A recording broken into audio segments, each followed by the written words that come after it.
السلام عليكم ورحمة الله وبركاته. الحمد لله رب العالمين، الصلاة والسلام على رسول الأمين وعلى آله وصحبه أجمعين.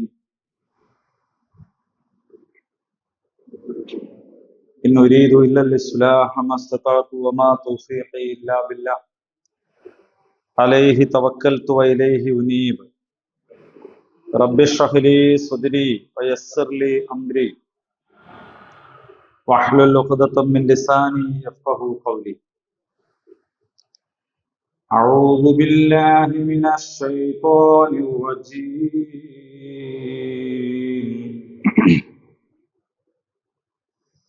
أو كالذي مر على قرية وهي خاوية على عروشها قال أنى يحيي هذه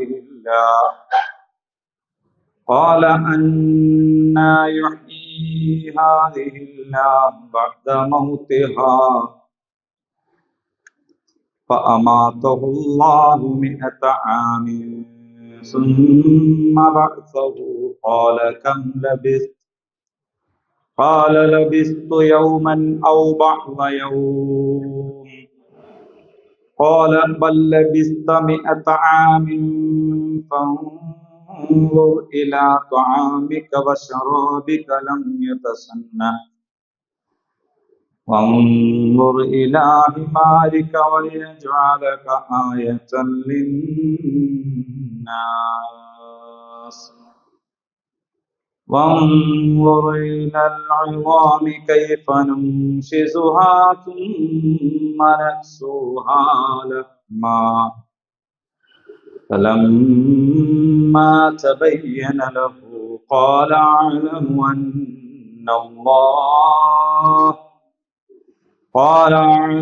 أن الله على كل شيء قدير. وإذ قال إبراهيم رب أرني كيف تحيي الموتى قال أولم تؤمن قال بلى ولكن ليطمئن قلبي قال فخذ 4 من الطير فصرهن إليك ثم اجعل على كل جبل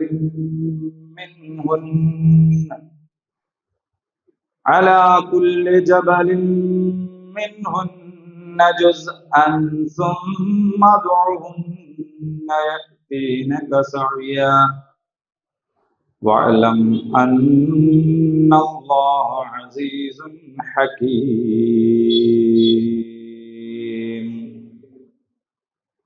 സൂറത്തുൽ ബഖറ 259 260. ഔ അല്ലെങ്കിൽ, ക പോലെ, അല്ലദീ മറ നടന്നവൻ, ഔ കല്ലദീ മറ നടന്ന് അല്ലെങ്കിൽ നടന്ന് പോയവനെ പോലെ, അല്ലെങ്കിൽ നടന്നവനെ പോലെ, അലാ ഖറിയ ഒരു നാട്ടിലൂടെ, വഹിയ അത്, ഖാവിയത്തുൻ അലാ ഉറൂഷിഹാ കീഴ്മേൽ മറിഞ്ഞ അവസ്ഥയിലാണ്. ഖാല അവൻ പറഞ്ഞു അല്ലെങ്കിൽ ചോദിച്ചു, അന്നാ എങ്ങനെയാണ്, യുഹീ ജീവിപ്പിക്കുന്നത്, ഹാദിഹി ഇതിനെ, അല്ലാഹു ബഅദ മൗതിഹാ അത് നിർജീവമായി പോയതിനു ശേഷം. ഫഅമാതഹുല്ലാഹ് അപ്പോൾ അല്ലാഹു അദ്ദേഹത്തെ മരിപ്പിച്ചു. 100 ആം 100 കൊല്ലം. സുമ്മ പിന്നീട് ബഅസഹു അവനെ ഉയർത്തെഴുന്നേൽപ്പിച്ചു. ഖാല അല്ലാഹ് പറഞ്ഞു, കം ലബിസ്ത അല്ലെങ്കിൽ ചോദിച്ചു, കം ലബിസ്ത നീ എത്ര കാലമാണ് കഴിച്ചു കൂട്ടിയത്? ഖാല അദ്ദേഹം പറഞ്ഞു, ലബിസ്തു ഞാൻ കഴിച്ചുകൂട്ടി, യൗമൻ ഒരു ദിവസം, ഔ അല്ലെങ്കിൽ ബഅ്ള യൗം ദിവസത്തിന്റെ കുറച്ചു. ഖാല അല്ലാഹ് പറഞ്ഞു, ബൽ അല്ല, ലബിസ്ത നീ കഴിച്ചുകൂട്ടി, മിഅത ആം 100 കൊല്ലം. ഫൻളുർ നീ നോക്കൂ, ഇലാ തആമിക് നിന്റെ ഭക്ഷണത്തിലേക്ക്, വശറാബിക് നിന്റെ പാനീയത്തിലേക്ക് നോക്കൂ, ലം യതസന്ന അതിന് ഒരു മാറ്റവും വന്നിട്ടില്ല, അതിന് വയസ്സായിട്ടില്ല എന്നാണ്, അതിനൊരു മാറ്റവും വന്നിട്ടില്ല. വൻളുർ നീ നോക്കൂ, ഇലാ ഹിമാരിക്ക നിന്റെ കഴുതയെ, വലിനജഅലക നിന്നെ ആക്കാൻ വേണ്ടിയിട്ടാണ്, ആയത്തൻ ഒരു ആയത്ത്, ലിന്നാസ് ജനങ്ങൾക്ക്. വൻളുർ നീ നോക്കൂ, ഇലൽ ഇളാം എല്ലുകളിലേക്ക് നോക്കൂ, കൈഫ നുൻഷിസുഹ അതിനെ നാം കൂട്ടിയിണക്കുന്നു, ലഹ്മ അതിനെ നാം കൂട്ടിയിണക്കുന്നു, സുമ്മ നക്സൂഹ പിന്നെ നാം അതിനെ പൊതിയുന്നു, ലഹ്മൻ മാംസം കൊണ്ട്. ഫലമ്മ തബയ്യന ലഹു അദ്ദേഹത്തിന്റെ കാര്യം വ്യക്തമായപ്പോൾ, ഖാല അദ്ദേഹം പറഞ്ഞു, അഅലം ഞാൻ അറിയുന്നു, അന്നല്ലാഹ നിശ്ചയമായും അല്ലാഹു ആണ്, അലാ കുല്ലി ശൈഇൻ ഖദീർ എല്ലാ കാര്യങ്ങൾക്കും കഴിവുള്ളവൻ. ഇത് ഖാല പറഞ്ഞ സന്ദർഭം, ഇബ്രാഹിം റബ്ബി എന്റെ നാഥ, അരിനി എനിക്ക് കാണിച്ചു തരൂ, കൈഫ തുഹ്യിൽ മൗത മരിച്ചുപോയവരെ എങ്ങനെയാണ് ജീവിപ്പിക്കുക. ഖാല അല്ലാഹ് ചോദിച്ചു, അവലം തുക്മിൻ നീ വിശ്വസിച്ചിട്ടില്ലേ? ഖാല ഇബ്രാഹിം നബി പറഞ്ഞു, ബല തീർച്ചയായിട്ടും അതെ വിശ്വസിച്ചിട്ടുണ്ട്. വലാകിൻ പക്ഷേ എങ്കിലും എന്താണ്, ലിയത്മഇന്ന ഖൽബി എന്റെ മനസ്സിന് ഒരു തുമഇനീനത്ത് കിട്ടാൻ വേണ്ടിയിട്ടാണ്, ഒരടക്കം, ഒരു ശാന്തത. നമ്മൾ നിസ്കരിക്കുമ്പോ തുമഇനീനത്ത് വേണമെന്ന് പറയും, അടക്കം കിട്ടണം, അതിനു വേണ്ടിയിട്ടാണ്.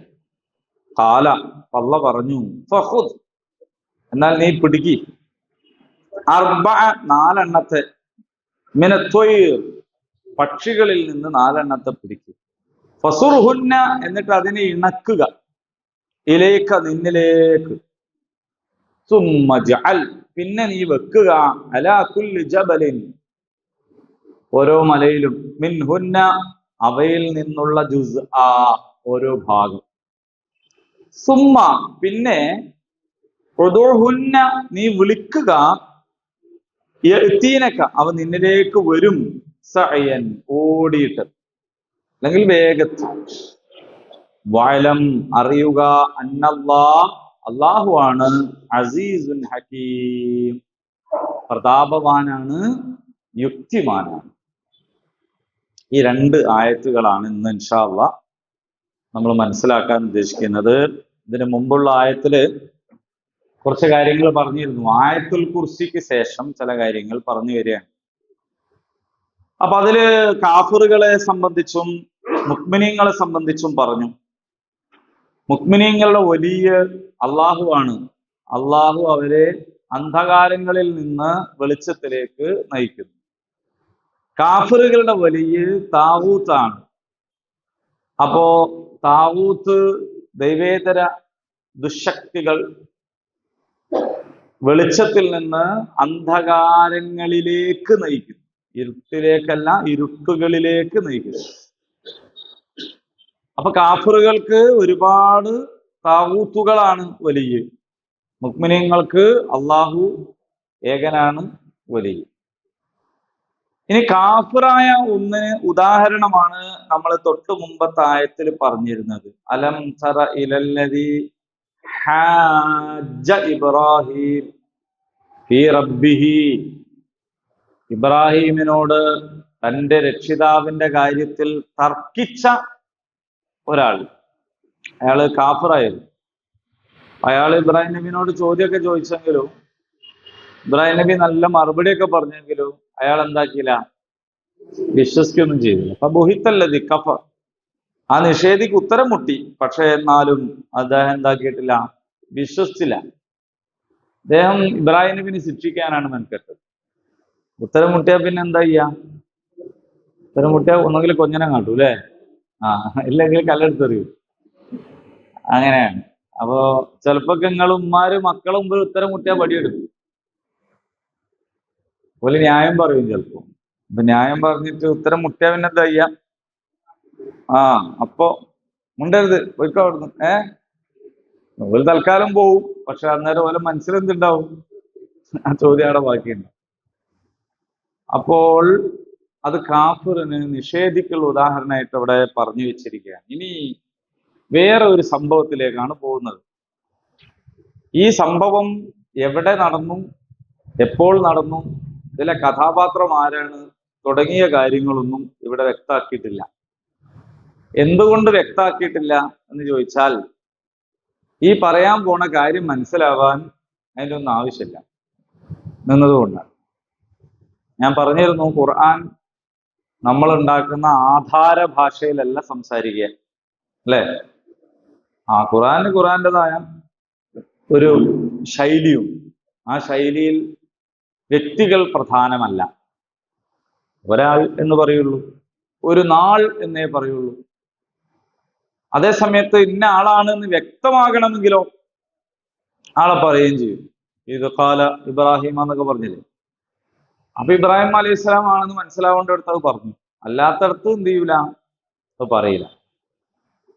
പക്ഷെ പിന്നെ എന്നാലും അത് ആരാണ് എന്ന് അറിയാനുള്ള മനുഷ്യന്റെ ഒരു ജിജ്ഞാസ ഉണ്ടാവും. എന്നാലും അത് ആരായിരിക്കും? അങ്ങനെയാണ് ഇതിന്റെ ഒരു ചരിത്ര പശ്ചാത്തലത്തെ സംബന്ധിച്ച് ആളുകൾ ഇങ്ങനെ അന്വേഷിക്കുക. അങ്ങനെ ഈ ചരിത്ര പശ്ചാത്തലത്തെ കുറിച്ച് അന്വേഷിച്ച ആളുകൾ പല നിഗമനങ്ങളിലും എത്തിയിട്ടുണ്ട്. അതൊക്കെ നിഗമനങ്ങളാണ്.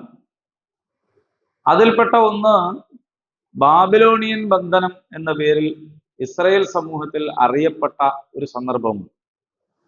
അത് സൂറത്തുൽ ഇസ്രാഇന്റെ ഏതാണ്ട് തുടക്ക ഭാഗത്ത് അള്ളാഹു പറയുന്ന ഒരു സംഭവമാണ്.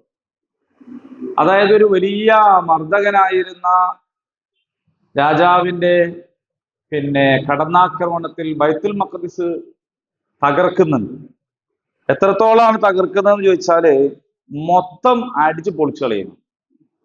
ഒരു കല്ലിനുമേൽ ഒരു കല്ല് പോലും അവശേഷിക്കാത്ത വിധം ഉയർന്നു നിൽക്കുന്ന മുഴുവനും അടിച്ചു പൊളിക്കുന്ന ഒരു സാഹചര്യം. പിന്നെയും ബൈത്തുൽ മഖ്ദിസ് ഉണ്ടാക്കിയാണ്. അപ്പൊ നിങ്ങൾ പൊളിച്ചാലും പിന്നെന്താവും? കുറച്ച് കഴിയുമ്പോൾ ഉണ്ടാക്കാനും ആളുണ്ടാവും. അപ്പൊ അതുകൊണ്ട് നമ്മൾ എന്ത് ചെയ്യണം എന്നുള്ളത് മാത്രമാണ് പ്രശ്നം, അല്ലാണ്ട് അതെന്താകുന്നു എന്നുള്ളതല്ല പ്രശ്നം. അപ്പൊ അതുവഴി കടന്നു പോകുന്ന ഇസ്രായേൽ സമൂഹത്തിലെ ഒരു വലിയ പ്രസിദ്ധനായ, പ്രഗത്ഭനായ, അറിയപ്പെട്ട ഒരു വ്യക്തി, ആ വ്യക്തിയാണ് ഈ ഒരാൾ എന്ന് പറയുന്നു. അദ്ദേഹത്തിന്റെ പേര് ഉസൈർ എന്നായിരുന്നു എന്ന് പറയുന്നു. അല്ല, അള്ളാഹു പരിശുദ്ധ ഖുർആനിൽ പറയുന്നുണ്ട്, ക്രൈസ്തവരായ ആളുകൾ പറയുന്നു മസീഹ് ഇബ്നു അല്ലാഹ്, ഈസാ നബി അള്ളാന്റെ മോനാണ്. അതുപോലെ യഹൂദികൾ പറയുന്നു ഉസൈർ ഇബ്നു അല്ലാഹ്, ഉസൈർ അള്ളാന്റെ മോനായിരുന്നു. ഈസാ നബി ദൈവമായിട്ടല്ലല്ലോ മോനാന്ന് പറഞ്ഞു. അതേപോലെ ഉസൈർ ദൈവമായിട്ടല്ല മോനാന്ന് പറഞ്ഞത്. അപ്പൊ അതൊക്കെ എങ്ങനെയാന്ന് വെച്ചാൽ ഓരോരുത്തരുടെ വിശ്വാസ വൈകല്യം കൊണ്ട് സംഭവിക്കുന്നതാണ്. അയാള് കൺകണ്ട ദൈവം എന്നൊക്കെ പറയുന്നത്. നിങ്ങൾ എന്റെ കൺകണ്ട ദൈവമാണ് എന്ന് പറഞ്ഞാൽ കണ്ട ദൈവങ്ങളാണ്, കാണാത്ത ഏതോ ദൈവം എവിടെ ഉണ്ട്. അപ്പൊ ഒരാളെ വല്ലാത്തൊരു പ്രതിസന്ധി ഘട്ടത്തിൽ സഹായിച്ചാൽ അയാളെ പറ്റി എന്ത് പറയും? എന്റെ ദൈവമാണ് എന്ന് പറയുന്ന രീതി നമ്മളെ നാട്ടിലുണ്ട്. അപ്പോ നമ്മളായിട്ട് പറയും അങ്ങനെ ദൈവം എന്ന് പറയരുത് എന്ന് പറയും. ദൈവം വേറെ തന്നെ ഒരു സംഭവമാണ്. ഇത്രയും നല്ലൊരു അനുഭവം ഉണ്ടായിട്ട് നിങ്ങൾ ഒരാൾ ദൈവം എന്ന് പറയുമ്പോൾ ശരിക്കും ദൈവത്തിന്റെ അവസ്ഥ എന്തായിരിക്കും എന്ന് ആലോചിച്ച് നോക്കൂ. ഇതിപ്പോ ചെറിയൊരു സഹായല്ലേ, അതിനെന്നെ ദൈവം എന്ന് പറയാം. അപ്പോ ഉസൈർ എന്ന് പറയുന്ന ഒരു നല്ല മനുഷ്യൻ, അദ്ദേഹം നബി ആയിരിക്കാം ചിലപ്പോ. ഇസ്രായേൽ സമൂഹം നമ്മളിപ്പോ ഈ 1.25 ലക്ഷത്തോളം നബിമാരെന്നൊക്കെ പറഞ്ഞില്ലേ, എല്ലാരും പേരൊന്നും പറഞ്ഞിട്ടില്ലല്ലോ. ചിലപ്പോ നബി ആയിരിക്കും, ചിലപ്പോൾ ഒരു വലിയായിരിക്കും, അങ്ങനെയൊക്കെ ഉണ്ടല്ലോ പല ആൾക്കാരും. ചില ആളുകൾ പറയുന്നു ഇത് ഉസൈറാണ് എന്ന് പറയുന്നുണ്ട്. ഇനി മൂസാ നബിന്റെ ഉസ്താദായിട്ട് ഒരാൾ ഉണ്ടായിരുന്നല്ലോ, അദ്ദേഹമാണെന്നും ചില ആളുകൾ പറയുന്നുണ്ട് ഇദ്ദേഹത്തെ കുറിച്ച്. അള്ളാഹു ആലം. ഏതായാലും ആരാന്ന് പറഞ്ഞില്ല, അതുകൊണ്ട് നമുക്ക് ആളറിയേണ്ട പ്രശ്നമൊന്നും വരുന്നില്ല. അപ്പൊ ഈ തകർന്നടിഞ്ഞ നാഗരികതയുടെ ഭാഗത്തുകൂടെ നടന്നു പോവുകയായിരുന്ന ഈ മനുഷ്യൻ, അദ്ദേഹം ഈ തകർന്നടിഞ്ഞ് കിടക്കുന്ന ഈ സംഗതി കണ്ടിട്ട് അദ്ദേഹം ചോദിക്കുകയാണ്, എങ്ങനെയാണ് ഇപ്പോ അള്ളാഹ് അതിനൊക്കെ എന്താക്കുക, പുനരുജ്ജീവിപ്പിക്കും? അള്ളാഹു പുനർജീവിപ്പിക്കുമോ? അള്ളാഹ്ക്ക് പുനർജീവിപ്പിക്കാൻ കഴിയൂലല്ലോ എന്നൊന്നും പറഞ്ഞില്ല. അള്ളാഹു പുനർജീവിപ്പിക്കുമെന്നൊക്കെ അദ്ദേഹത്തിന് അറിയാം, അത് അദ്ദേഹം നിഷേധിച്ചിട്ടില്ല. പക്ഷേ അങ്ങനെ ഒരു അജബായിട്ട് ചോദിച്ചാൽ എങ്ങനെയാ ഇപ്പൊ ഇതൊക്കെ അല്ലെ? ചിലപ്പോ നമ്മൾ പറയില്ലേ, എങ്ങനെയാ പഠിച്ചോനെ ഞാൻ ഇനി പോരൊക്കെ ഒന്ന് വൃത്തിയാക്കി എടുക്കുക, എന്താ ഇതിന്റെ കോലം, നിങ്ങൾക്ക് വല്ല പരിചയമുള്ള വർത്താനായിക്കോളൂ. ഇതല്ല സംഗതി കഴിഞ്ഞ് നോക്കുമ്പോ എങ്ങനെയാ ഇപ്പൊ ഇതിനെ പോരയാക്കി എടുക്കുക. അപ്പൊ എന്ന് പറഞ്ഞാ അത്രത്തോളാണത്. പക്ഷേ അള്ളാഹു എന്ത് ചെയ്തു എന്ന് ചോദിച്ചാൽ, ഇത് ഈ ചോദിച്ച വ്യക്തിക്ക് മാത്രമല്ല, വരാനിരിക്കുന്ന ഒരു സമൂഹത്തിന് തന്നെയും ഒരു ആയത്ത്, ഒരു ദൃഷ്ടാന്തം ആകുന്ന രീതിയിൽ ഇതിനെ മാറ്റാൻ ഉദ്ദേശിച്ചു. ഇതെല്ലാവർക്കും പിൽക്കാലക്കാരായ ആൾക്കാർക്ക് ഇത് ഒരു പാഠാവണം. അള്ളാഹുവിന് ഈ പുനരുജ്ജീവിപ്പിക്കുക എന്ന് പറയുന്നത് എന്തല്ല, ഒരു പ്രയാസമുള്ള കാര്യമില്ല എന്ന് മനസ്സിലാവും. അപ്പൊ ആ നിലക്കുള്ള ഒരു സംഭവമാക്കാൻ അള്ളാഹു തീരുമാനിച്ചു. അപ്പൊ അങ്ങനെ വരുമ്പോ അള്ളാഹു ചെയ്തെന്താന്ന് ചോദിച്ചാൽ, അദ്ദേഹത്തെ മരിപ്പിച്ചു. അള്ളാഹു മരിപ്പിച്ചു. 100 ആം, 100 കൊല്ലം മരിച്ചുപോയി. 100 കൊല്ലം മരിപ്പിച്ചു പറഞ്ഞാൽ അതിന്റെ അർത്ഥം 100 കൊല്ലം കഴിഞ്ഞാൽ ജീവൻ വെച്ചു എന്നാണ്. അല്ലെ പിന്നെ മരിച്ചു എന്നങ്ങ് പറഞ്ഞാൽ പോരെ, അനിശ്ചിതകാലം മരണമാണെങ്കിലും. അപ്പോ അനിശ്ചിതകാലത്തേക്കല്ല, 100 കൊല്ലത്തേക്ക് മരിപ്പിച്ചു. പിന്നീട് ഉയർത്തെഴുന്നേൽപ്പിച്ചു.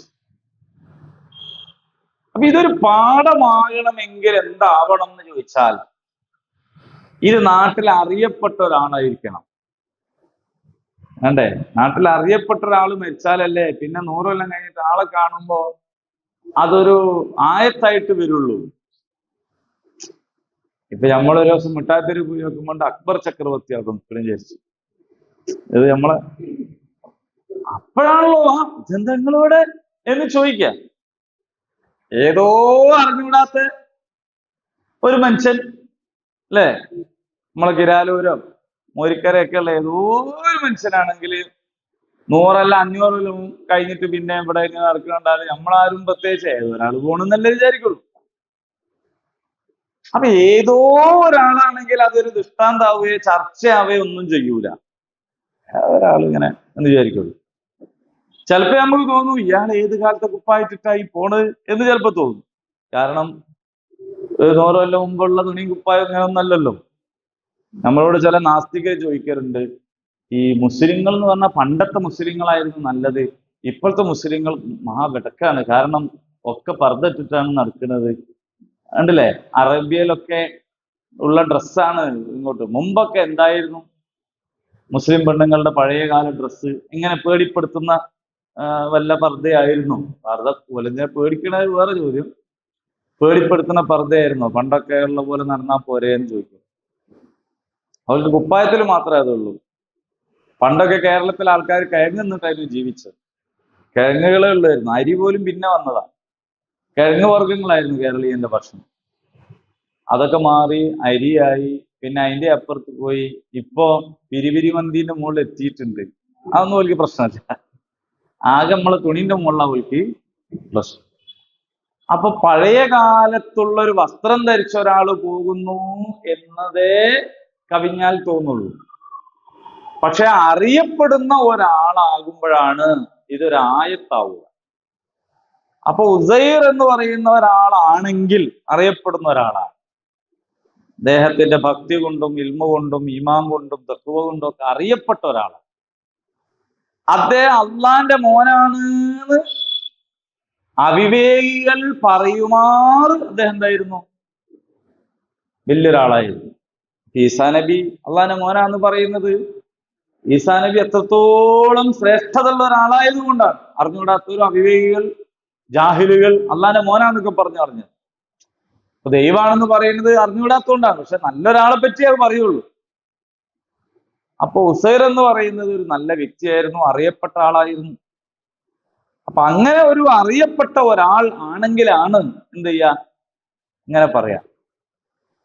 ഇതേ കാര്യം തന്നെ പാഠഭേദത്തോടെ ബൈബിളിൽ പറയുന്നുണ്ട്, ഇതേ സംഭവം. പക്ഷെ അതിൽ പറയുന്നത് കെട്ടിടങ്ങൾ തകർന്നതിനെ സംബന്ധിച്ചല്ല, അസ്ഥികൾ കൂട്ടിയിടപ്പെട്ട പ്രദേശത്തു കൂടെ നടന്നുപോയ ഒരാളെ കുറിച്ചാണ് പറയുന്നത്. ഒരുപാട് അസ്ഥികൾ ഇങ്ങനെ അടിഞ്ഞുകൂടി കിടക്കുന്ന സ്ഥലത്തൂടെ പോയി. അങ്ങനെ അവിടുന്ന് ഇതേ ചോദ്യം ചോദിച്ചു. അപ്പൊ അദ്ദേഹം നോക്കി നിൽക്കെ ആ അസ്ഥികൾക്ക് മേൽ മാംസം പൊതിയുകയും പിന്നീട് അതിലേക്ക് കാറ്റിനെ അയക്കുകയും അങ്ങനെ അതിന് ജീവൻ വെക്കുകയും ഒക്കെ ചെയ്ത സംഭവമാണ് ബൈബിളിൽ പറയുന്നത്. ഇവിടെ പറയുന്നത് ഒരു പ്രദേശത്തെ തകർന്നടിഞ്ഞ പ്രദേശത്തൂടെ നടന്നു പോവുകയും അപ്പൊ അദ്ദേഹം അള്ളാഹുവിനോട് ഈ സംശയം ചോദിച്ചപ്പോൾ അദ്ദേഹത്തെ ഭരിപ്പിക്കുകയും ചെയ്തു എന്നുള്ളതാണ്. മറ്റേത് അവിടെയുള്ള അസ്ഥികൾക്ക് ജീവൻ കൊടുത്തു, മാംസം നൽകി ജീവൻ കൊടുത്തു എന്നാണ് ഇത് ചോദിച്ച ആളെ. അപ്പോ ഖുർആൻ ആണ് ശരി. കാരണം എന്തുകൊണ്ടാന്ന് വെച്ചാൽ ഖുർആനാണ് കൈകടത്തലുകളില്ലാതെ സംരക്ഷിക്കപ്പെടുന്നത് എന്നതുകൊണ്ട്. അതിന് മുമ്പുള്ള വേദങ്ങൾ ഒരു പക്ഷെ ഈ പറഞ്ഞ കാര്യങ്ങൾ അതിന്റെ രൂപം ഇങ്ങനെ പറഞ്ഞു വാമൊഴിയായിട്ടാണല്ലോ പോണത്. പറഞ്ഞു രൂപം മാറിപ്പോയതായിരിക്കാം. അതിപ്പോ നമ്മളെ നാട്ടിലുള്ള ഹൈന്ദവ സഹോദരന്മാര് വിശ്വസിക്കുന്ന പല കാര്യങ്ങളും നമ്മളെ ഖുർആനിലുള്ള ചരിത്രമായിട്ട് വെച്ച് നോക്കുമ്പോ ഇതിന്റെ ചെറിയ ചെറിയ ചെറിയ രൂപമാറ്റങ്ങളോടെ നമുക്ക് കാണാൻ പറ്റുന്ന പല സംഗതികളും.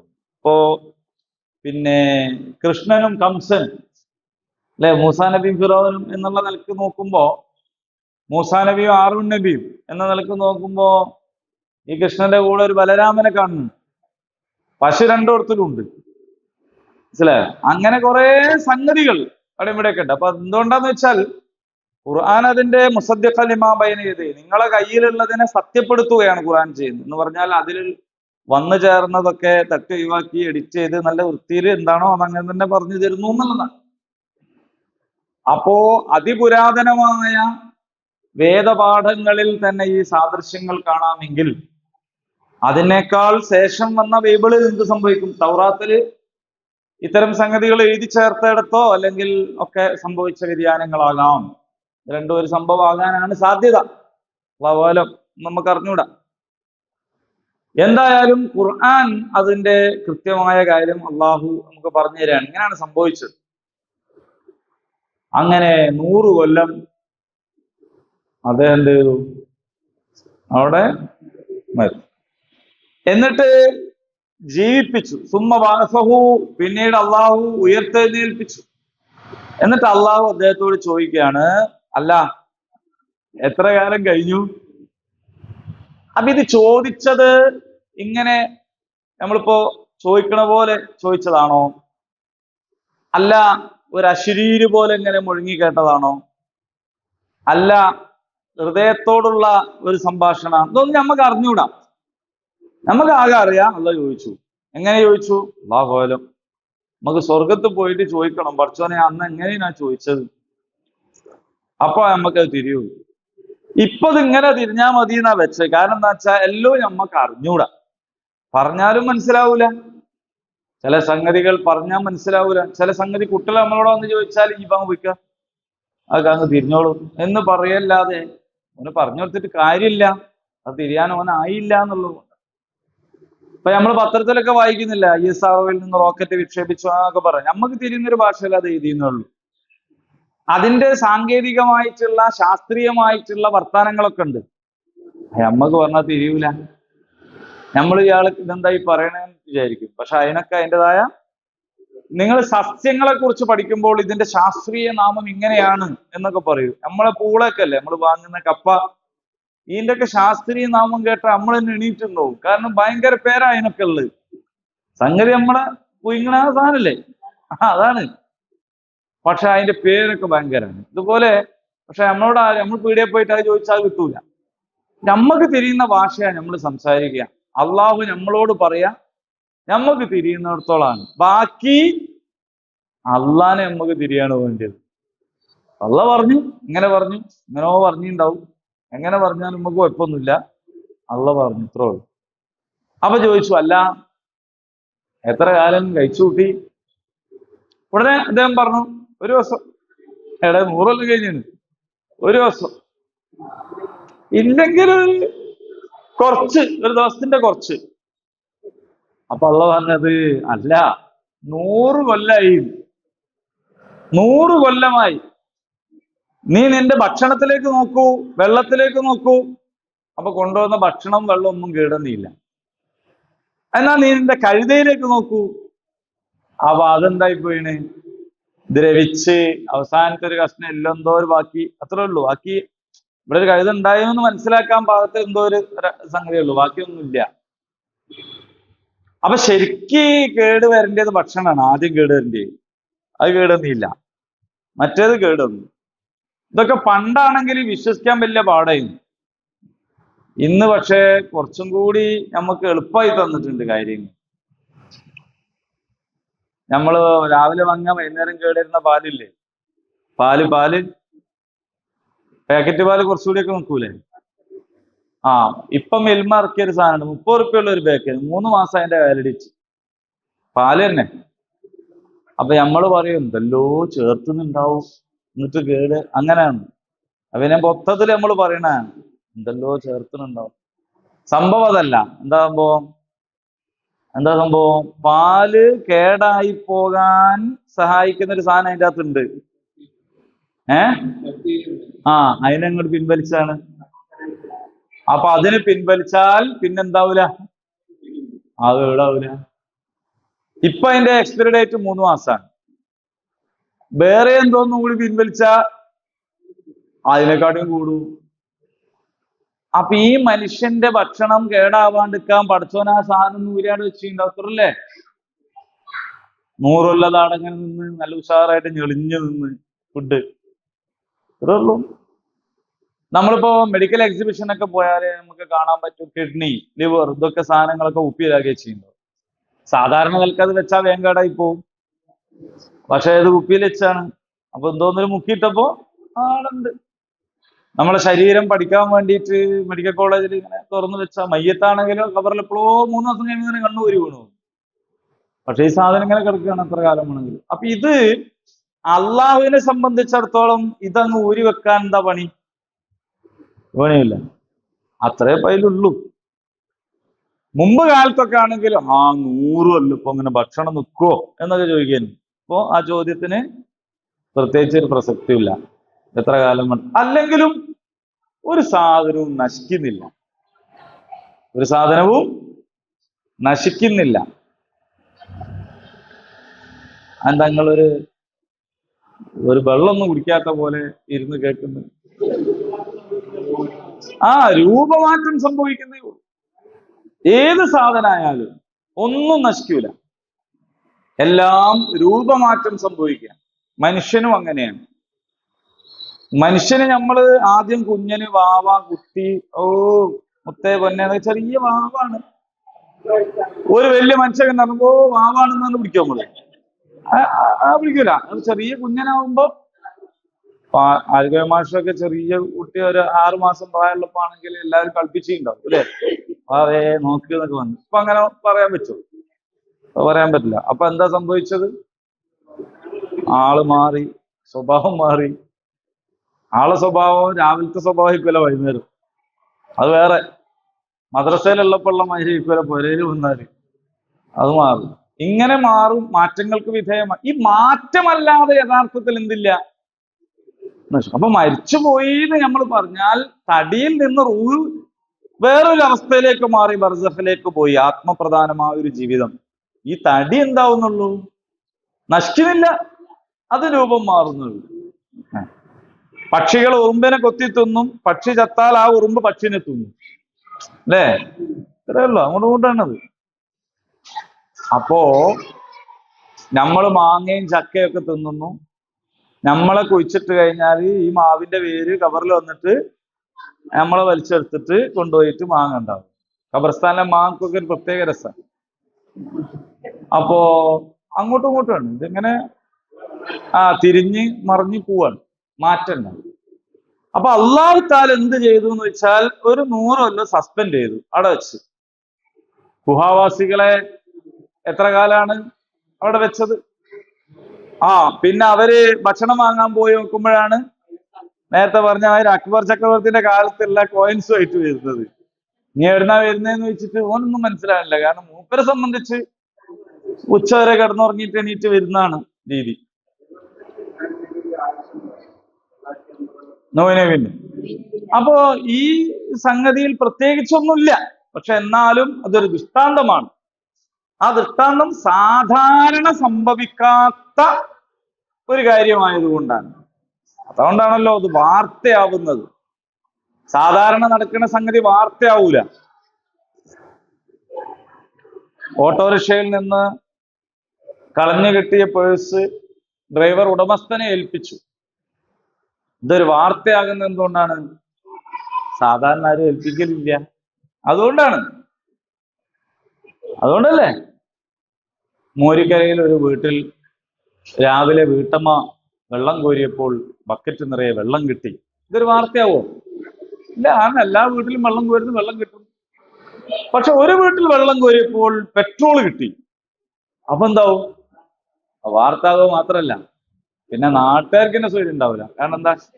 സകലരും മറ്റേ കുടലുള്ള വണ്ടിയായിട്ട് വരും. വന്നിട്ട് പിന്നെ എങ്ങനെ സംഭവമാവും? അതിങ്ങനെ ഗവേഷണം നടത്തണം എന്ന് പറയുമ്പോ പിന്നെ വേറെ കുറെ ആള് പറയും ഇവിടെ ഗവേഷണം നടത്താൻ പറ്റൂല, ഇവിടെ പരിസ്ഥിതി പ്രശ്നം ഉണ്ടാവും. അങ്ങനെ പറയും. ഇങ്ങനെ സമരം ചെയ്ത് കുൽമാലെ അവസാനം പറയും അത് ഞാൻ ദേഷ്യം പിടിച്ചിട്ട് ഒരു ക്യാന് പെട്രോൾ അതിൽ ഒഴിച്ചതായിരുന്നു എന്ന് പറയുന്നതോടുകൂടി പൊളി. അപ്പൊ വാർത്തകൾ ഉണ്ടാവുന്നത് എങ്ങനെയാണ്? അസാധാരണത്വങ്ങൾ ഉണ്ടാകുമ്പോഴാണ്. അപ്പോ നല്ല നല്ല കാര്യങ്ങൾ വാർത്തയാകുന്നുണ്ടെങ്കിൽ നമ്മൾ മനസ്സിലാവണം, നമ്മളെ നാട് വെടക്കാകുന്നുണ്ട് എന്ന് മനസ്സിലാവും. ഒരു മുസ്ലിം ഉമ്മയും ഒരു ഹിന്ദു അമ്മയും ഒരുമിച്ചിരുന്ന് സ്നേഹം പങ്കുവെക്കുന്നു. ഇത് പത്രത്തിൽ വരും. ഒരു ഉമ്മ വല്യമ്മ ഒരു അമ്മൂമ്മക്ക് ഒരു പിടി ചോറ് വായിൽ വെച്ചു കൊടുക്കുന്നു. ഇത് പത്രത്തിൽ ഫോട്ടോ വരും. അപ്പൊ നമുക്ക് സന്തോഷമാവും. നമ്മളെ നാട്ടിൽ നല്ല അങ്ങനല്ല വിചാരിക്കണ്ടേ. നമ്മളെ നാട് ഇത്തരം കാര്യങ്ങളൊക്കെ അപൂർവമായൊരു സംഭവമായിരിക്കുന്നു എന്ന് പറഞ്ഞാൽ നമ്മളെ നാട്ടിൽ നമ്മളൊക്കെ ഒന്നിച്ചെന്നല്ലേ, എല്ലാവരും ഒന്നിച്ചല്ലേ കഴിഞ്ഞത്. എന്താ പ്രശ്നം ഉണ്ടായിരുന്നു? അപ്പൊ ഇപ്പൊ അതൊക്കെ വാർത്തയാവുന്നു എന്ന് പറയുന്നത് കിണാശ്ശേരിയില് പബ്ലിക് ഗ്രൗണ്ടിലാണ് ഈദ്ഗാഹ് നടത്തല്. ഇപ്രാവശ്യം ക്ഷേത്രോത്സവം ആ സമയത്ത് വന്നു. അപ്പൊ അവര് ബുക്ക് ചെയ്ത ഗ്രൗണ്ടാണ്. ഗ്രൗണ്ട് പൊതുവാണ്, അവര് ബുക്ക് ചെയ്തു. അപ്പൊ ബുക്ക് ചെയ്തതിന്റെ ശേഷവും അവരെന്ത് ചെയ്തു? ഈദ്ഗാഹ് നടത്താൻ സ്ഥലം കൊടുത്തു. സത്യത്തിൽ ഈദ്ഗാഹ് നടത്താൻ പൊതുസ്ഥലം തന്നെ കൊടുത്തു. പക്ഷെ അവര് ബുക്ക് ചെയ്ത സ്ഥിതിക്ക് അവർക്ക് എന്ത് ചെയ്യായിരുന്നു? തരൂല എന്ന് പറയായിരുന്നു. പക്ഷെ അവർ കൊടുത്തു. ഇത് വമ്പിച്ച വാർത്തയായി ചാനലിലൊക്കെ, അല്ലേ? മുമ്പാണെ വാർത്തയാവുമോ? സാധാരണ നടക്കണല്ലേ. അമ്പലത്തിൽ ഉത്സവം ഉണ്ടാവും, പള്ളിന്റെ പെരുന്നാൾ ഉണ്ടാവും, പല സംഗതി നേർച്ചൊക്കെ ഉണ്ടാവും, അങ്ങോട്ടും ഇങ്ങോട്ടൊക്കെ. അത് വാർത്തയാവുന്നത്, അത്ഭുതമാകുന്നത് അപൂർവമാകുമ്പോഴാണ്. ഇത്തരം അപൂർവതകൾ നമ്മൾ ഭയപ്പെടേണ്ട കാര്യമാണ്. നമ്മുടെ നാട് പെടുക്കാവുന്നുണ്ട് എന്നുള്ളതിന്റെ സൂചനകളാണ്. എന്നാലും നല്ലത് എന്നുള്ളവർക്ക് പ്രചരിച്ചോട്ടെ എന്ന് വെക്കുക. അപ്പൊ ഉസൈർ ആണെങ്കിൽ ഉസൈർ, ഇനി അല്ലെങ്കിൽ ഏതോ ഒരു വ്യക്തി അദ്ദേഹം 100 കൊല്ലത്തിന് ശേഷം വരുന്നു എന്ന് പറയുന്നതാണ് എന്ത്? അത്ഭുതം. പക്ഷെ നമ്മൾ മനസ്സിലാക്കേണ്ട വേറൊരു സംഗതി ഇതിന്റെ ഉള്ളിലുള്ളത്, മരിച്ചു പോയ ഒരാളെ സംബന്ധിച്ചിടത്തോളം കാലം എന്ന് പറയുന്ന ഒരു സാധനം കട്ട് ചെയ്തു. അല്ല, അതുകൊണ്ടാണല്ലോ ഒരു ദിവസമായിട്ടേ ഉള്ളൂ എന്ന് പറഞ്ഞത്. ഇപ്പൊ ചില ആൾക്കാർ ചോദിക്കാറുണ്ട്, ഖബറിലേക്ക് ശിക്ഷയും രക്ഷയും ഉണ്ട്, നരകത്തുനിന്ന് വാതിൽ തുറന്നു വെക്കും. തെറ്റുകാരനാണെങ്കിൽ. നല്ല മനുഷ്യനാണെങ്കിൽ സ്വർഗ കവാടങ്ങൾ തുറന്നു. അതിന്റെ സുഖം അനുഭവിക്കാം. ആദം നബിയുടെ കാലത്ത് മരിച്ച ഒരാൾ എത്ര കൊല്ലാണ് അനുഭവിക്കേണ്ടി? നമ്മളെ കാലത്ത് മരിക്കണൊക്കെ അത്ര വേണ്ടല്ലോ. ക്യാമനാളിലേക്ക് നമ്മൾ കുറെ അടുത്തില്ലേ? ഇനി ക്യാമനാൾ 1-ാം തീയതി മരിച്ചു പോയ ഒരാള്, അങ്ങനെ 1-ാം തീയതി ഉണ്ടെങ്കിൽ 1-ാം തീയതി വിചാരിക്കുമ്പോഴേക്ക് തന്നെ സംഗതി തീരും. അന്നേരം മരിക്കുന്ന ഒരാളാണെങ്കിൽ കുറഞ്ഞ സെക്കൻഡ് അനുഭവിച്ചാൽ പോരെ. അങ്ങനല്ല. കാരണം മരിച്ചു കഴിഞ്ഞാൽ ഇപ്പൊ ആദം നബിയാണല്ലോ, അതിന്റെ അപ്പുറം പറയാൻ ചെല്ലും. ആദം നബിന്റെ മക്കള് ഹാബീലും ഹാബീലും ഒക്കെ ഉണ്ടല്ലോ, ഓല് ഖിയാമത്ത് ഖബറിടത്തിൽ നിന്ന് എണീറ്റ് വരുമ്പോ, നമ്മളൊക്കെ എണീറ്റ് വരുമ്പോഴോ നമ്മൾ ഒന്നിച്ച് മരിച്ചുപോയ മാതിരിയാ തോന്നുള്ളൂ. കാരണം ഓലിക്കും തോന്നാ ഇന്നലെ മരിച്ചാണ്, നമുക്കും തോന്നുന്നു ഇന്നലെ മരിച്ചാണ്. അത്രേ ഉള്ളൂ. ഇല്ല. അപ്പോ കാലം എന്ന് ദിവസം എന്ന് പറഞ്ഞാൽ എന്താ? ഭൂമി സ്വയം തന്നെ തിരിയുന്നതാണ്. ഭൂമിന്റെ മുകളിൽ ആളുകളല്ലേ. അപ്പോ ഭൂമി ഇങ്ങനെ തിരിയുന്നു, സൂര്യനെ ചുറ്റുന്നു. സൂര്യനും ഭൂമിയും ചൊവ്വയും വ്യാഴവും വെള്ളിയും എന്തെല്ലോ കൂടി സാധനമല്ലേ ഈ സൗരയൂഥം. നമ്മളുടെ പേരാ അതൊക്കെ, വ്യാഴം വെള്ളി ബുധൻ എന്നൊക്കെ. എന്നാൽ ചൊവ്വയിൽ നിൽക്കുന്ന ഒരാൾ, അങ്ങനെ ഒരാൾ ഉണ്ടെങ്കിൽ അവിടെ ജീവന്റെ തുടിപ്പുകൾ എന്നൊക്കെ പറയില്ലേ, ചിലപ്പോ ആടെ വേറെ ഖുർആൻ ക്ലാസ് ഒക്കെ ഉണ്ടോ, പറയാൻ പറ്റില്ല. അപ്പൊ ഓരെ സംബന്ധിച്ചിടത്തോളം ഭൂമി എന്ന് പറഞ്ഞാൽ എന്താണ്? ഇപ്പൊ ഇവിടുത്തെ സമയം എന്താണ്? അവിടുത്തെ സമയം എന്താണ്? ഇനി ഇതേപോലെ വേറൊരു മിൽക്കി വേയിൽ വേറെയും സൗരയൂഥങ്ങൾ ഉണ്ട് എന്നാ പറയുന്നത്. അപ്പൊ വേറെ സൗരയൂഥം ഉണ്ടെങ്കിൽ അവിടുത്തെ സമയം ഏതാണ്? അപ്പോ ഇതൊക്കെ നമ്മളുടേതായ ഒരു സംഗതിയാണ്. സമയം, ദിവസം, മാസം, കൊല്ലം എന്നൊക്കെ പറയുന്നത്. അപ്പൊ ഖബറിൽ കിടക്കുന്ന അല്ലെങ്കിൽ മരിച്ചുപോയ ഒരാളെ സംബന്ധിച്ചിടത്തോളം അയാൾക്ക് എന്തായി പോകുന്നുണ്ട്? സമയം കട്ടായി പോകുന്നു. അതുകൊണ്ടാണ് ഗുഹാവാസികളും പറഞ്ഞത്, ഞങ്ങള് ഇപ്പോ അല്ലേ, ഇനിയിപ്പോ നമ്മളെ ജീവിതത്തിൽ തന്നെ ഒന്ന് ആലോചിച്ച് നോക്കുക. സുബയാഗ് കേൾക്കുമ്പോ എന്താ നമുക്ക് തോന്നല്? ഇപ്പം കിടന്നിട്ടല്ലോ, ഇത് ഇയാളെന്ന് നേരം തെറ്റിയോ? എടേ നല്ല ഉറക്കം ഉറങ്ങിണ്ടാവും. ആ റൂമിൽ ഒരാൾക്കും ചിലപ്പം സ്വൈര്യം കിട്ടിയിട്ടുണ്ടാവില്ല, കൂർക്കം വലി വെച്ച്. പക്ഷെ ഉറങ്ങിയാക്ക് എന്താ തോന്നുക? ചില ആള് ക്ലാസ് തുടങ്ങുമ്പോ ഉറങ്ങും, പോവാൻ നേരത്തെ എണീക്കും, ഇന്ന് ക്ലാസ് എടുത്തില്ലേ. അങ്ങനെ ക്ലാസ് 1 മണിക്കൂർ ഉണ്ടായിരുന്നു, പക്ഷെ നമുക്കൊരു മണിക്കൂർ ഉറങ്ങിയതായി തോന്നൂല. ഇപ്പൊ ഒന്ന് തോന്നുന്നു.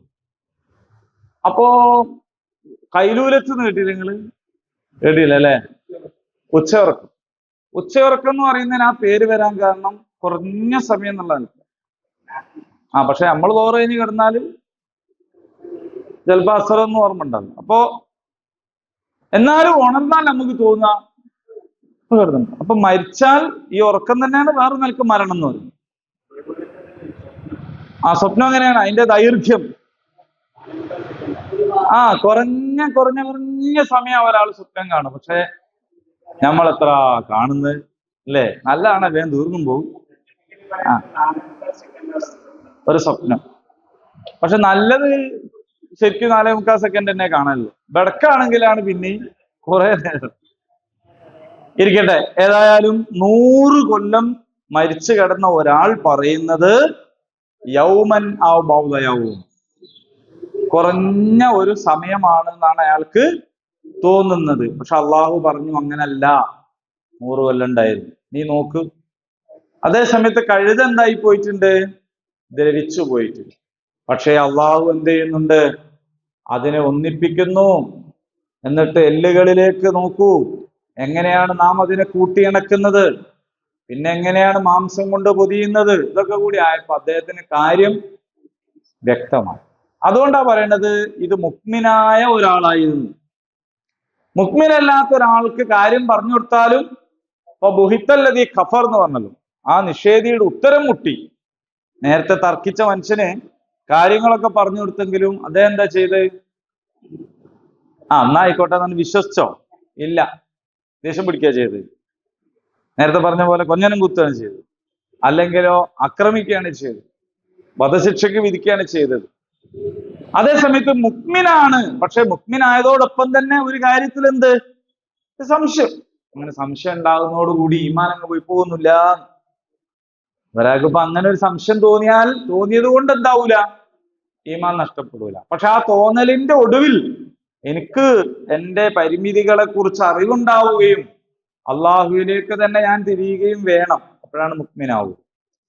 ഇനി ഇതൊരു മനുഷ്യനെ സംബന്ധിച്ചാണ് ഈ പറഞ്ഞത്, ആളെ പേര് പറയാതെ. എന്നാൽ ഇതാ ഇബ്രാഹിം അലൈഹിസ്സലാം തന്നെ അള്ളാഹിനോട് ചോദിച്ചൊരു കാര്യമാണ് തൊട്ടടുത്ത ആയത്തിലൂടെ പറയുന്നത്. അപ്പൊ എന്താണ്? ഇബ്രാഹിം നബി അള്ളാഹിനോട് പറഞ്ഞു, അടച്ചോനെ എനിക്കൊന്ന് കാണിച്ചോണ്ട. അത് വളരെ നിഷ്കളങ്കമായ ഒരു ചോദ്യമാണ്.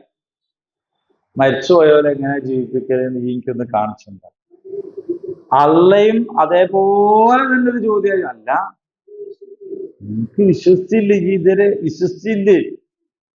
അപ്പോ ചെറുപ്പത്തിലെ തന്നെ വിഗ്രഹങ്ങളുടെ മുമ്പിൽ കുമ്പിടുന്നതിനെ എതിർക്കുകയും അതിന്റെ യുക്തിരാഹിത്യം മനസ്സിലാവുകയൊക്കെ ചെയ്ത ഇബ്രാഹിം നബിയാണ് അല്ലെ?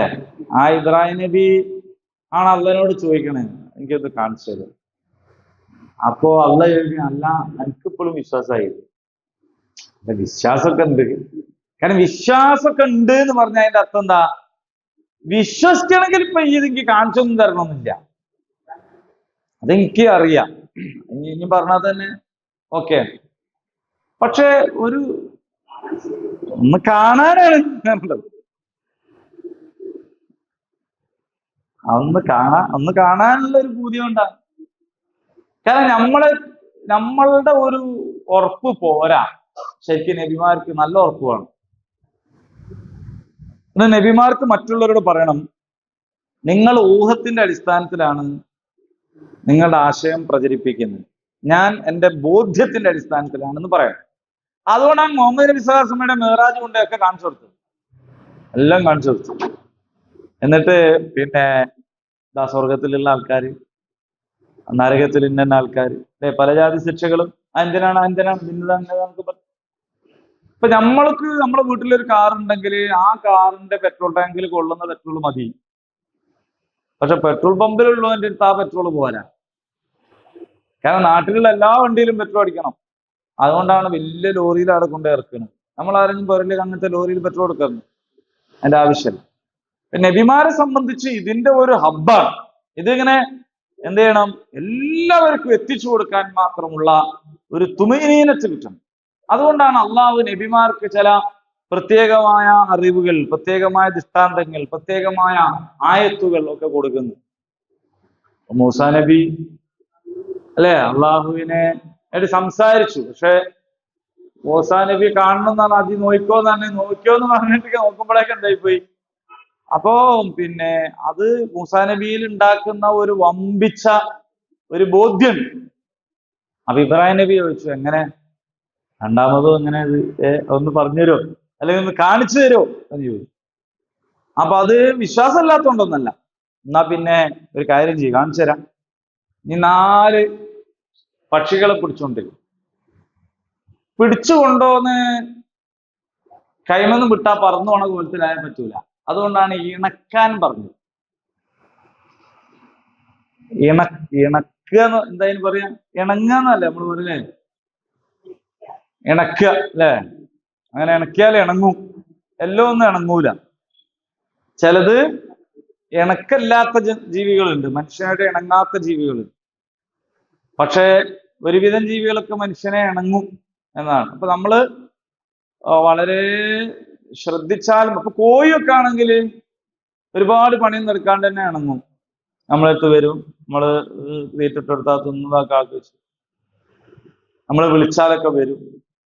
ലഗോണാണ് വിളിച്ചാൽ വരികയില്ല, ആദ്യമായിട്ട് പോവുകയില്ല. അത് അതിന്റെ നിലപാട് ഇങ്ങനെ നിൽക്കുള്ളൂ. ചില മനുഷ്യന്മാരും അങ്ങനെ ഉണ്ട്, ഇങ്ങോട്ട് വരികയില്ല, നാട്ട് പോവുകയില്ല, അങ്ങനെ നിൽക്കും ഒരിയായി മന്ദിപ്പിൽ.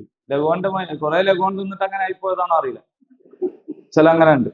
അപ്പോ ചില ജീവികൾ അങ്ങനെയല്ല, നമ്മൾ മെനക്കെട്ടാൽ ഇണങ്ങും.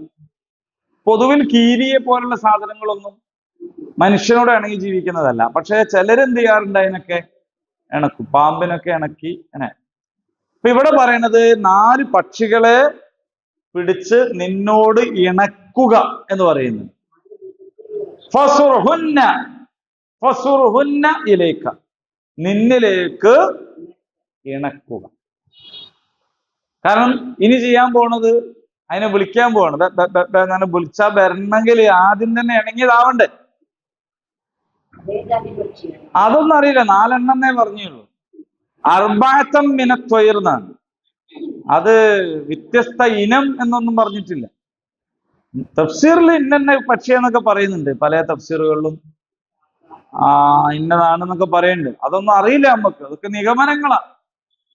അത് പറയാതിരുന്നാൽ നമ്മളെ മനസ്സിൽ ഭാവനയിൽ പലതരം പക്ഷികളായിരിക്കും. അത് പറഞ്ഞാൽ പിന്നെ ആ പക്ഷിയെ വരുള്ളൂ മനസ്സിൽ. അപ്പോ വിളിച്ചു, ഇണക്കണം. എന്നിട്ട് നീ എന്ത് ചെയ്യണം? അലാ കുല്ലി ജബൽ സുമ്മ ജഅൽ, പിന്നീട് അതിനെ നീ ആക്കണം, അതിനെ വെക്കണം. അലാ കുല്ലി ജബൽ, എല്ലാ മലന്റെ മുകളിലും എന്ന് പറഞ്ഞാല് അവിടെ കാണുന്ന ആ മലന്റെ മുകളിൽ, അല്ലാണ്ട് ദുനിയാവിലെ മൊത്തം മല അയാൾ ഉദ്ദേശമല്ല. അത് പറഞ്ഞില്ല, നീ പറയാൻ പോണേ ഉള്ളൂ. മലകളിൽ വെക്കണം. മിൻഹുന്ന ജുസ്ആ, അതിൽ നിന്നുള്ള ഭാഗം എന്നാണ്. അപ്പൊ മനസ്സിലായി, ഒരു കിളിനെ കൊന്നുമലും മറ്റേ കിളിനെ കൊന്നു അങ്ങനെ വെച്ചാൽ പോരാ, ജുസ് ആക്കി വെക്കണം. അപ്പൊ എന്താണ് സംഭവം എന്ന് വെച്ചാൽ, 4 കിളിനെ പിടിച്ച് ആദ്യം അതിനെ ഇണക്കി, വിളിച്ചാൽ വരുന്ന കോലത്തിലൊക്കെ ആയി. പിന്നെ അതിനെ അറുത്ത് ഈ 4 എണ്ണത്തിനെയും കൂടി കൂട്ടിക്കുഴക്കുന്നുണ്ട്. ഇതിന്റെ ചെറുകും മറ്റേന്റെ വാലും ഇതിന്റെ അതെല്ലാം കൂടി കൂട്ടിയിട്ട് കൂട്ടിക്കുഴച്ചതിന്റെ ശേഷം ഓരോ പിടി എന്ത് ചെയ്യുക, ഓരോ മലിന്റെ മുകളിൽ കൊണ്ടുപോയിട്ട് വെക്കുകയാണ്. അങ്ങനെ വെച്ച് സുമ്മദുഹുന്ന, പിന്നീട് നീ അവയെ എന്ത് ചെയ്യണം? വിളിക്കണം. അങ്ങനെ വിളിച്ചാൽ, ഇപ്പൊ ഞാൻ നേരത്തെ പറഞ്ഞ നമ്മൾ കോയിനെ വിളിക്കണത് ബെബെ, അതേപോലെ എന്തോ ഒരു വിളിച്ചാൽ അവ നിന്നിലേക്ക് വരും. സഅയൻ, ധൃതിയിൽ പറന്ന് പാഞ്ഞ് ഓടി വരും. വഅലം അന്നല്ലാഹ അസീസുൻ ഹകീം, അറിയുക അള്ളാഹു പ്രതാപവാനും യുക്തിമാനുമാണ്. അള്ളാഹു പ്രതാപവാനും യുക്തിമാനുമാണ്. അത്രേ ഉള്ളൂ. അപ്പൊ ഇവിടെ ഇബ്രാഹിം നബിനോട് അങ്ങനെ വെക്കാൻ പറഞ്ഞു. ഇപ്പൊ ഇബ്രാഹിം നബി 4 കിളിനെ പിടിച്ചു. എന്നിട്ട് പിന്നെ ഇബ്രാഹിം നബി വെച്ചു. അപ്പൊ ഇബ്രാഹിം നബി വിളിച്ചു. അപ്പൊ അത് വന്നു എന്നൊന്നും ഇതില്ല. എന്തല്ലാത്ത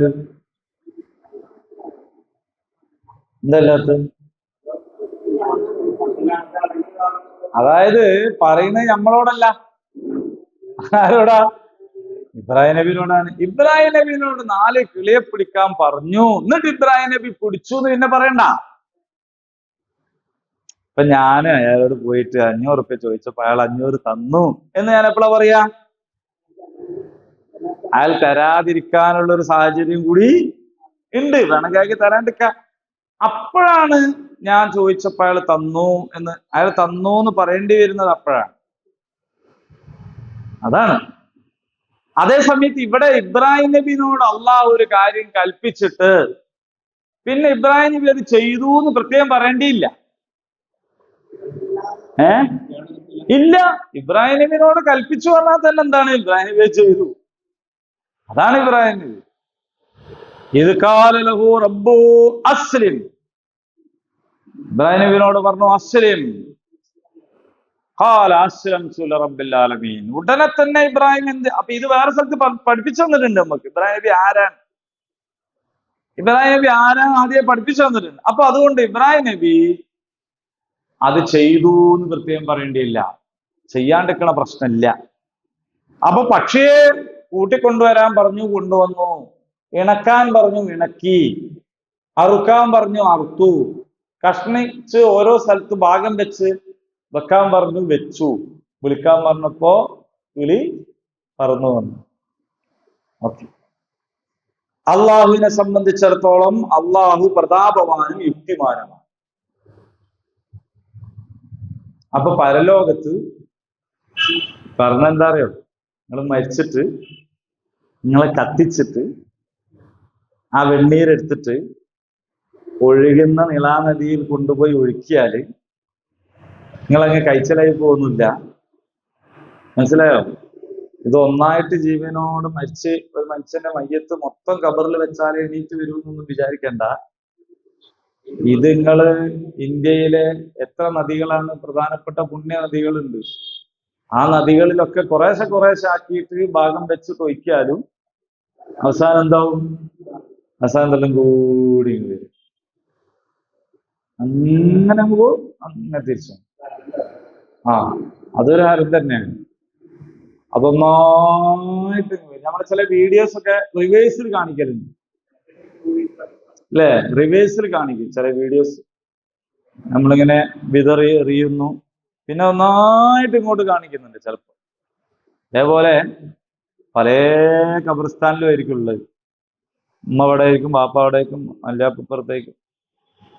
നമ്മൾ വിചാരിക്കും ഇതൊക്കെ ഇടക്കുവാണല്ലോ.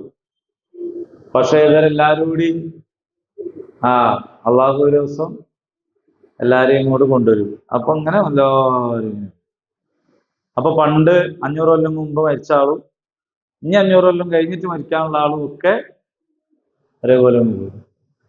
അപ്പൊ ആയിഷ ബീവി എന്ന് പറയുന്ന വളരെ നിഷ്കളങ്കയായ പെൺകുട്ടി നബിയോട് ചോദിക്കുന്നുണ്ട്, അല്ല റസൂലേ, അപ്പൊ ഇവര് തുണിയും കുപ്പായൊക്കെ കുത്തിണ്ടാവോ? അപ്പൊ കുറവാവൂലേ? റസൂലിന്റെ ഒരു നിഷ്കളങ്കതയിൽ ചോദിച്ചാണ്. അപ്പൊ കുറവാവൂലേ? കാരണം ഇതിപ്പോ എല്ലാരും ഇങ്ങനെ കബറടക്കി, അപ്പൊ എല്ലാരും എണീറ്റ് വരുമ്പോ അപ്പൊ നബി പറഞ്ഞു, അന്നേരം അതിനൊന്നും ആർക്കും നേരം ഉണ്ടാവില്ല. ഏതില്? ഇത് നോക്കാനും കുറവാകാനൊന്നുള്ള നേരം ഉണ്ടാവില്ല. ഓരോരുത്തരും അവനാന്റെ ബേജാറില് പായി. അപ്പൊ ഈ ബേജാറിൽ ഓടുമ്പോ അതിനൊന്നും നേരം ഉണ്ടാവൂല. നമ്മളെ ബേജാറും ടെൻഷനും നമ്മളെ സന്തോഷവും ഇതൊക്കെ പറയുന്നത് നമ്മൾ ജീവിക്കുന്ന ചുറ്റുപാടും പരിസരവും ഒക്കെ അനുസരിച്ചാണ്. ആ അന്തരീക്ഷത്തിന്റെ ഒരു ലെവല് മാറുന്നതോട് കൂടിയിട്ട് നമ്മളെ എല്ലാ അവസ്ഥകളും മാറും. ശാരീരിക അവസ്ഥകൾ വരെ മാറും. നമ്മളെ വീട്ടിലൊരു മരണം ഉണ്ടായി കഴിഞ്ഞാല് നമുക്ക് 10 മിനിറ്റ് ചായ ഇട്ടില്ലല്ലോ എന്നുള്ള ബേജാറുണ്ടാവില്ല. എന്താ കാര്യം എന്ന് വെച്ചാൽ അന്നേരം ചായ തടിക്ക് വേണ്ടായിട്ടല്ല, അത് ഇന്നലെ വേണ്ടി അതേ തടി തന്നെ എന്നുള്ളത്. പക്ഷെ അന്നേരം നമ്മളുടെ ചിന്ത വേറെയാണ്, നമ്മുടെ ആലോചന വേറെയാണ്. ICUലായിരിക്കെ നമ്മൾ പോയിട്ട് ഫുഡ് കഴിക്കുന്നതിനെ കുറിച്ചോ ആ ഫുഡിന് സ്പെഷ്യൽ ഇല്ലാത്തതിനെ കുറിച്ചോ ഒന്നും ചിന്ത ഉണ്ടാവില്ല. അതിങ്ങനെ ഒരു വേറെ അവസ്ഥയാണ്. നമ്മളെ മാനസികാവസ്ഥകളൊക്കെ അങ്ങനെയാണ്. ഇപ്പൊ നിങ്ങൾ ആലോചിച്ച് നോക്കൂ, ഇപ്പൊ തന്നെ നമുക്ക് ഉള്ള അവസ്ഥ നോമ്പിനുള്ള അവസ്ഥ അല്ലല്ലോ, അത് മാറിയില്ലേ. നോമ്പിന് നമ്മള് ചിന്തിക്കുന്നില്ല ഇന്ന് ഉച്ചക്ക് തിന്നണം എന്നുള്ളതിനെ. അതുകൊണ്ട് നമുക്ക് ഉച്ചക്ക് പ്രത്യേകിച്ച് പ്രശ്നമൊന്നും. അതേസമയത്ത് ഇപ്പൊ നമുക്ക് അങ്ങനെ കഴിയൂല. അത് ആലോചിക്കാം. ഉച്ചക്ക് ഒരു യോഗം വെക്കുകയാണെങ്കിൽ ഭക്ഷണം എവിടുന്നായിരുന്നു എന്ന് ചിന്തിക്കും. നോമ്പിനാണെങ്കിൽ മഗ്‌രിബിന്റെ നേരത്തെ യോഗം വെക്കുമ്പോഴേ ചിന്തിക്കും. മാറും, അവസ്ഥ മാറും. അപ്പൊ പരലോകത്ത് അള്ളാഹു എല്ലാവരെയും ഉയർത്തെഴുന്നേൽപ്പിച്ചു കൊണ്ടുവരും. അങ്ങനെ കൊണ്ടുവന്നു കഴിഞ്ഞാൽ അപ്പോഴത്തെ സാഹചര്യം വേറെ തന്നെ ആയിരിക്കും. സൂറത്തുൽ ബഖറയിലെ ആയത്തുൽ കുർസി മുതൽ ആരംഭിച്ച് അതിന്റെ വിശദീകരണവും തുടർച്ചയൊക്കെ മുന്നോട്ട് പോയി 260-ലെത്തി. 261-ലേക്ക് എത്തുമ്പോൾ നമ്മൾ ഈ ആയത്തുൽ കുർസിയിലേക്ക് വരാനുണ്ടായ ഒരു സാഹചര്യത്തിന് മുന്നേ പറഞ്ഞ ചില സംഗതികൾ ഉണ്ടായിരുന്നു. അതിലേക്ക് തിരിച്ചു പോവാണ്. അത് അള്ളാഹുവിന്റെ മാർഗത്തിലുള്ള ജിഹാദിനെ കുറിച്ചായിരുന്നു. അള്ളാഹുവിന്റെ മാർഗത്തിലുള്ള ജിഹാദിന് കൂടെ തന്നെ സമ്പത്ത് കൊണ്ടുള്ള ജിഹാദിനെ കുറിച്ചായിരുന്നു. ശരീരം കൊണ്ട് മാത്രമല്ല ജിഹാദ് ഉള്ളത്, സമ്പത്ത് കൊണ്ട്. സാമ്പത്തികമായ ജിഹാദിനെ കുറിച്ച് പറഞ്ഞിടത്തു നിന്നാണ് നമ്മൾ എന്ത് ചെയ്തത്? വേറെ വഴിയിലേക്ക് തിരിഞ്ഞ് പോയത്. അത് വിഷയത്തിൽ നിന്ന് വ്യതിചലിച്ചതല്ല, ഖുറാനിന്റെ ഒരു ശൈലി അങ്ങനെയാണ്. ഇനി ഇതാ വീണ്ടും 261-ൽ നമ്മൾ എന്ത് ചെയ്യുന്നു? അതിലേക്ക് തന്നെ പരിശുദ്ധ ഖുർആൻ നമ്മളെ തിരിച്ചു കൊണ്ടുപോവുകയാണ്. മസ്സലുല്ലദീന യുൻഫിഖൂന അംവാലഹും ഫീ സബീലില്ലാഹ് എന്ന് പറഞ്ഞു. വഖഫുമായി ബന്ധപ്പെട്ട് ഖുർആനിൽ വന്നിട്ടുള്ള അതിലേക്ക് സൂചന നൽകുന്ന ആയത്തുകളിൽ ഒന്നാണ് 261 ആയത്ത്. അള്ളാഹു അനുഗ്രഹിച്ചാൽ ഇൻഷാ അള്ളാഹ് അടുത്ത ആഴ്ച നമ്മൾ ഈ ആയത്ത് വിശദീകരിക്കുമ്പോൾ വഖഫിനെ കുറിച്ച് കൂടി കുറച്ച് കാര്യങ്ങൾ പറയണമെന്ന് വിചാരിക്കുന്നുണ്ട്. അപ്പൊ അതുകൊണ്ട് നിങ്ങൾ അതും കൂടി കേട്ടാൽ തർക്കമില്ല എന്നുള്ള ആൾക്കാരെയും കൂടി വിളിച്ചു വേണ്ടി. വഖഫ് എന്ന് പറഞ്ഞാൽ എന്താണ് എന്ന് പറയുന്ന സംഗതികളുണ്ട്. അതിന്റെ പുതിയ നിയമവും വിവാദവുമായിട്ട് ബന്ധപ്പെട്ട കേസല്ല, അതൊക്കെ നമ്മൾ അല്ലാതെ നിൽക്കറിയും. യഥാർത്ഥത്തിൽ ഇസ്ലാമിൽ എന്താണ് വഖഫ് എന്നുമായി ബന്ധപ്പെട്ട സംഗതികൾ ഈ ആയത്തിന്റെ പശ്ചാത്തലത്തിൽ പറയാം എന്ന് വിചാരിക്കുകയാണ്. അപ്പൊ അതുകൊണ്ട് ഒരു സ്പെഷ്യൽ ഇൻവിറ്റേഷൻ നിങ്ങളുടെ ഭാഗത്ത് നിന്ന് ഉണ്ടായിക്കോട്ടെ. അള്ളാഹു താല തൗഫീഖ് ചെയ്യുമാറാകട്ടെ. മഠത്തിൽ അബ്ദുള്ള കോയക്ക